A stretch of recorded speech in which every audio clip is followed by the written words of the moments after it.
Welcome back to my channel. আজি আপোনালোকৰ লগত এটি ৰেচিপি ভিডিও শেয়াৰ কৰো বুলি ভাবিলো। আজি মানে দুপৰীয়াৰ পৰা বতৰটো একদম বেয়া, পুৰা বৰষুণ দি আছে আৰু দিনতে একদম আন্ধাৰ হোৱাৰ নিচিনা হ'ল। এতিয়া আবেলি 4:30 বাজিছে। এইখিনি সময়ত পুৰা দুপৰীয়া নিচিনা হৈ থাকে অন্য দিনা, কিন্তু মানে আজি একদম পুৰা আন্ধাৰ হৈ আছে বাহিৰত। মই দিনতে একদম লাইট দিবলগীয়া হৈছে আৰু যেহেতু বৰষুণৰ বতৰ আৰু এতিয়া আবেলি চাহ খোৱাৰ সময়, সেইকাৰণে ভাবিলো আজি এটা চটপটা কিবা এটা বনাও আৰু ভাবিলো আপোনালোকৰ লগত ৰেচিপিটো মই শেয়াৰ কৰো। খুব ইজি আৰু কম সময়তে বনাব পৰা এটি আলু চপ মই আজি বনাম। আশা কৰিছো আপোনালোকে ভিডিওটি চাই ভাল পাব। তে দেৰি নকৰো, পটককে বনোৱা আৰম্ভ কৰো। মই ইয়াত দুটা আলু লৈছো। মই আলু দুটা মই বইল কৰি লৈছিলো আৰু এতিয়া মই এইখিনি এডাল মেছাৰৰ সহায়ত মই প্ৰথমে মেছ কৰি লম। আলুখিনি মই ভালদৰে এনেকৈ হানি ললো আৰু এতিয়া মই ইয়াত এটা বাটিত ইয়াত আধা কাপ মই বেসন লৈছো আৰু ইয়াত মই 2 চামুচ কৰ্ণফ্লাৱাৰ দিম। তাৰ পিছত মই ইয়াত দিম অকনমান নিমখ সোৱাদ অনুসৰি। তাৰ পিছত দিম মই ইয়াত অকনমান হালধি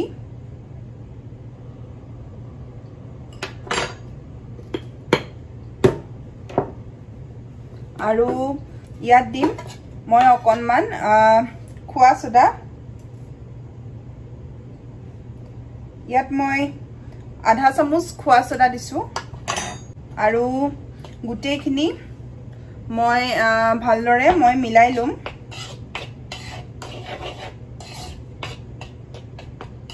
এতিয়া এইখিনিত মই অকমান পানী দি এটা বেটাৰ এটা বনাই লম ভালদৰে। মন কৰিব যাতে মানে একদম বেছি পানী ইয়াত পৰি না যায়। বেটাৰখিনি বেছি ডাঠু হ'ব নালাগে আৰু বেছি একদম পাতলো হ'ব নালাগে।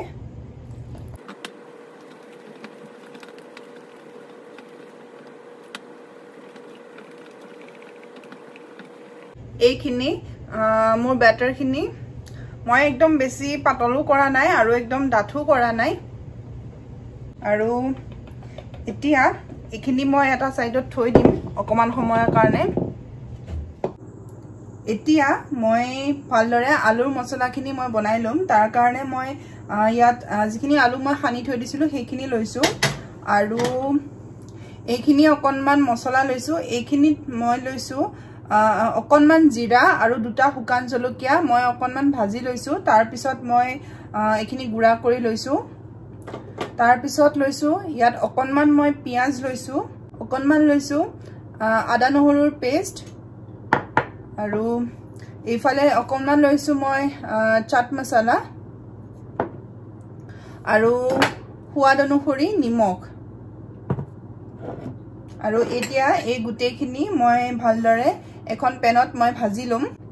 মই পেনখনত অকনমান তেল গৰম হ'বলৈ দিছো আৰু তেলখিনি গৰম হোৱাৰ লগে লগে মই ইয়াত কাটি থোৱা পিয়াজখিনি ইয়াত দি দিছো। পিয়াজ আপোনালোকে অকনমান সৰহ কৰিও লব পাৰে।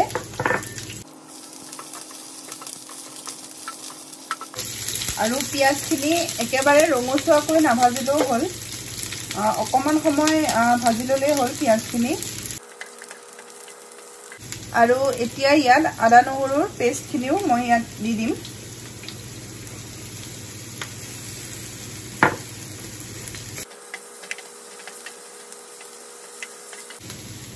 পিয়াজ আৰু আদা নহৰুখিনি ভালদৰে ভজা হোৱাৰ পিছত এতিয়া মই ইয়াত আমাৰ আলুখিনি মই দি দিম।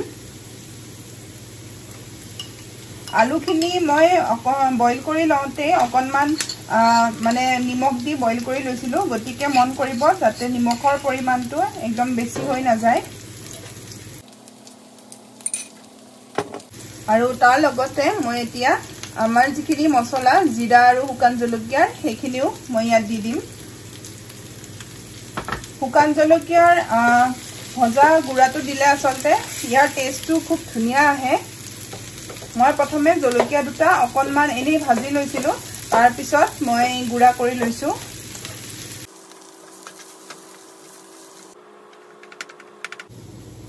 আৰু এতিয়া মই ইয়াত সোৱাদ অনুসৰি অকণমান নিমখ দি দিম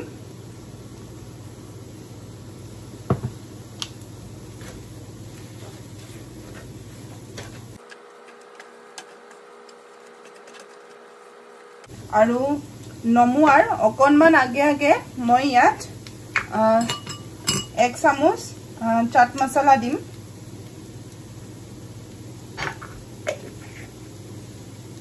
আৰু গুটেইখিনি মই ভালদৰে আকৌ এবাৰ মিলাই লম এইখিনি আমাৰ আলুৰ মছলাখিনি ৰেডি হৈ গৈছে আৰু এতিয়া মই এইখিনি আসলতে মই অকমান সময় ঠাণ্ডা হ'বলৈ দিলো আৰু এতিয়া অকমান ঠাণ্ডা হোৱাৰ পিছত মই অকমান সৰু সৰুকৈ এটা ইয়াৰে লাড্ডু বনাই লম প্ৰথমে মই এখন প্লেটত ইয়াত অকনমান ওপৰত বেসন ছটিয়াই দিছো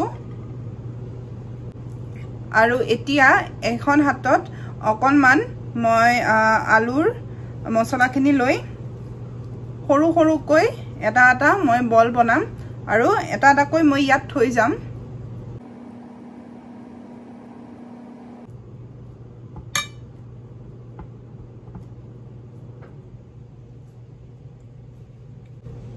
মই বল কেইটা হাতেৰে অকনমান চেপি চেপি এনেকুৱা চেপেটা কৰি দিছো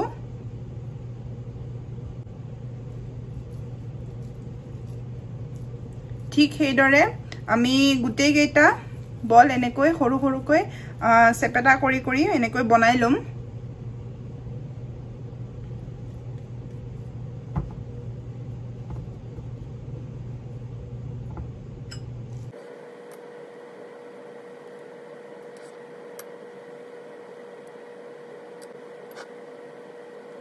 এয়া মোৰ টোটেল ইয়াত 8টা চপ হল আৰু এতিয়া এইখিনি মই বেসনত লেটিয়াই মই ভালদৰে ভাজি লম এই চপ কেইটা এতিয়া মই এই বেসনখিনিত লেটিয়াই মই এটাকৈ ভালদৰে মই ভাজি লম মই ইয়াত এখন চামুচ ব্যৱহাৰ কৰিছো আপোনালোকে হাতে দিও কৰিব পাৰে কিন্তু মই চামুচ দি কৰিলে সুবিধা পাও কাৰণে মই চামুচে দি কৰিছো মই বেটাৰখিনিত ভালদৰে চপটো এনেকৈ লেটিয়াই দিলো আৰু বাকি থকা বেটাৰখিনি মই পৰিবলৈ দিলো আৰু এতিয়া আন এখন চামুচৰ সহায়ত মই ইয়াত তেলত এতিয়া বেটাৰটো দি দিম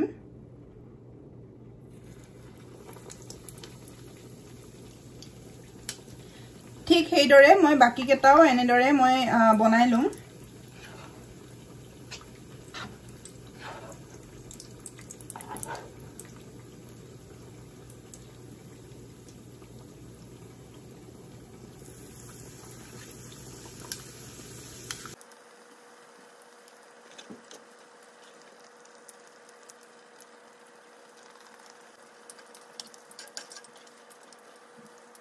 প্ৰথমে মই 3টা চপে মই ভালদৰে ভাজি লৈছো কাৰণ মোৰ তাতকৈ বেছি ইয়াত নধৰে